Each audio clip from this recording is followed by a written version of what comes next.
எல்லா பேரண்ட்ஸும் வந்துட்டு அவரது குழந்தைங்க நல்ல நிறமா இருக்கணும், நல்லா வெள்ளை நிறமா இருக்கணும் அப்படின்னு ஆசைப்படுவான்.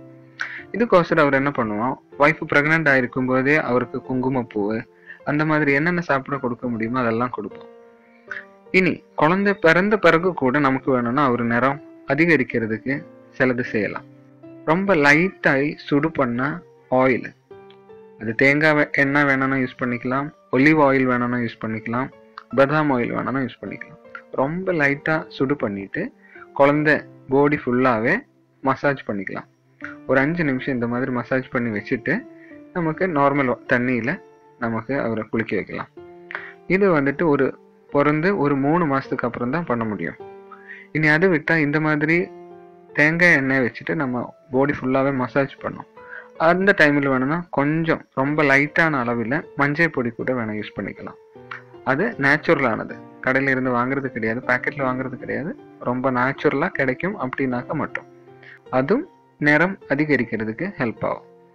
இனி ஒன்று, பால், சந்தனை பொடி, மஞ்சள் பொடி, இவ 3 சேர்த்து ஒரு பேஸ்ட் பருவம் பண்ணிட்டு பாடி ஃபுல்லாக நமக்கு அப்ளை பண்ணிக்கலாம். இதுவும் நிறம் அதிகரிக்கிறதுக்கு ஹெல்ப் ஆகுறது. இனி ஒன்று, கடலை மாவு, பால், மஞ்சள் பொடி, பனிநீர், இது 3 சேர்த்து நல்லா பேஸ்ட் பருவம் பண்ணிட்டு பாடி ஃபுல்லாகவே அப்ளை பண்ணதும் ரொம்ப ஹெல்ப் ஆகும் நிறம் அதிகரிக்கிறதுக்கு. இதில் எது பண்ணியிருந்தாலும் சரி ஒரு 2 நிமிஷம் இல்லாட்டி 3 நிமிஷம் இவ்வளோ போது குழந்தை இது மீத அப்ளை பண்ணிட்டு விடுறது. அது விட்டு அதை வாஷ் பண்ணிடணும். இனி காலையில் ஆச்சு சாயங்காலம் ஆச்சு லைட்டான சன்லைட்டு குழந்தை மீது விழுறது நல்லது. அதுவும் கலர் அதிகரிக்கிறதுக்கு ஹெல்ப் ஆகும்.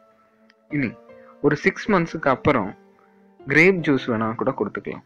கிரேப் ஜூஸு ரொம்ப லைட்டான அளவில், அதுவும் நேச்சுரலாக கிடைக்கும் அப்படின்னாக்க மட்டும் நிறம் அதிகரிக்கிறதுக்கு இந்த கிரேப் ஜூஸ் கூட ஹெல்ப் ஆகும். இனி முன்னாடி சொன்னால் எதாக இருந்தாலும் சரி, குழந்தைக்கு அலர்ஜி இல்லை அப்படின்னு நம்ம அலர்ஜி டெஸ்ட் பண்ணிட்டு மட்டும்தான் யூஸ் பண்ணோம். அப்படின்னாக்க கொஞ்சம் லைட்டான அளவில் ஏதோ ஒரு இடத்துல காலில் எங்கேயோ கொஞ்சம் தடவியதுக்கப்புறம் கொஞ்சம் லைட்டான போட்டுட்டு அதுக்கு ஏதோ ரியாக்ஷன் இருக்கா, சிவக்கிறதா அப்படின்னு பார்த்துட்டு மட்டும்தான் இதை அப்ளை பண்ணணும். கண்டிப்பாக உங்களுக்கு இது யூஸ் ஆகும். தேங்க்யூ ஃபார் வாட்சிங் திஸ் வீடியோ.